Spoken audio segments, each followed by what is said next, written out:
안녕하세요, 자일역T입니다. 학교 이름을 가리는 고교 블라인드제가 이제 작년부터 실시가 되었는데요, 많은 사람들이 이러한 고교 블라인드제의 실효성에 대해서 찬반 의견이 엇갈리고 있습니다. 그러면서 이제 표준편차와 그리고 학교 교육과정에 대한 이야기를 많이 하는데요, 오늘은 한번 여기에 대해서 이야기해 보도록 하겠습니다. 표준편차라는 것은 보시는 것처럼 평균 점수로부터 점수들이 얼마나 퍼져 있는가를 나타내는 것이고, 표준편차가 크면 평균 점수로부터 점수들이 넓게 퍼져 있다는 것이고, 반대로 표준편차가 작으면 평균 점수 근처에 점수들이 빽빽하게 몰려있다는 것입니다. 그래서 표준편차가 작으면서 평균 점수가 높으면 이제 학업 역량이 우수한 학생들이 많이 모여있는 학교라는 것이고, 반대로 표준편차가 크면서 평균 점수가 낮으면 이제 학업 역량이 우수한 학생들이 상대적으로 적은 학교이다. 그래서 이러한 표준편차를 통해서 어느 정도 그 학교를 판가름할 수가 있다는 것이고, 더불어 그 학교의 교육과정까지 살펴보았을 때는 이제 확연하게 특목 자사고를 구별해낼 수 있다는 것입니다. 그리고 그렇기 때문에 이제 고교 블라인드제는 실효성이 없다, 이렇게 말씀들을 하는 것인데, 그래서 제가 직접 한번 학교 알림이 사이트를 통해서 제공되는 각 학교의 학업 성취도를 100개 이상 한번 살펴보았습니다. 결과는 어땠느냐? 전국 자사고 중에 일부 이름 있는 학교와 외고 국제고 과학고의 경우에는 이제 고교 블라인드제의 적용이 힘들어 보였고요. 하지만 대다수의 나머지 학교들은 이제 이름만으로는 후광 효과를 얻기가 힘들어 보였습니다. 보시는 것은 전국 자사고 중에서 제일 유명한 용인 외대부고 1학년 학생들의 국영수 학업 성취도를 나타낸 것입니다. 표준편차가 거의 5에 가깝고요, 성취율이 90% 이상인 A를 받은 학생들의 비율이 어마어마합니다. 반대로 성취율이 60% 미만인 E를 받는 학생들의 비율은 거의 없는 거나 마찬가지입니다. 반면에 평범한 보통 일반고의 경우 보시는 것처럼 일반적으로 표준편차가 15에서 25 정도로 높게 나타나는 편이고, 성취율이 60% 미만인 E를 받는 학생들의 비율이 상당히 높은 편입니다. 그러나 이것도 시험 문제의 난이도와 수행평가의 비중, 그리고 학교별 학생 숫자와 해마다 바뀌는 학생들의 학업 역량 등 표준편차와 성취율에 영향을 미치는 요인들은 너무나도 많습니다. 그래서 잠시 여러 유형의 학교들의 표준편차를 보시면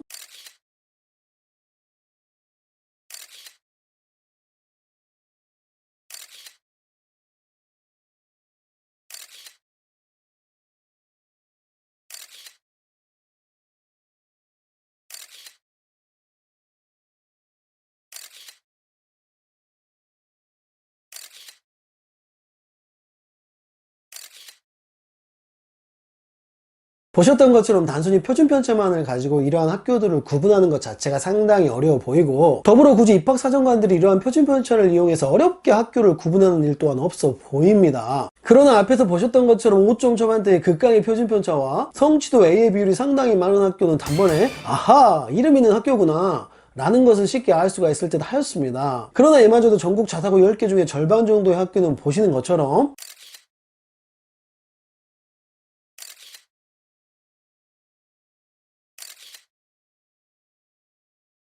단순히 표준편차와 성취도만을 가지고 이 학교가 전국 자사고임을 알기란 상당히 어려워 보였습니다. 결론은 일부 극강의 전국 단위 자사고를 제외하고는 대부분의 광역 단위 자사고나 일부 전국 단위 자사고, 그리고 자사고 취급을 받는 강남의 일반고들은 단순히 표준편차만을 가지고 가리기는 어려워 보였고, 오히려 보시는 것처럼 비평균 상위 일반고 중에서 극강의 표준편차와 성취율을 보이는 학교도 있었습니다. 따라서 이것만을 놓고 보았을 때 저의 개인적인 생각으로는 고교 블라인드제가 어느 정도 실효성을 거둘 수는 있을 것 같습니다. 하지만 반대로 외고, 국제고, 과학고 와 같은 특목고의 경우에는 고교 블라인드 자체가 전혀 의미가 없어 보였습니다. 왜냐하면 아시는 것처럼 외고, 국제고, 과학고의 경우에는 특수 목적으로 만들어진 학교이다 보니까 교육과정 자체가 티가 날 수밖에 없습니다.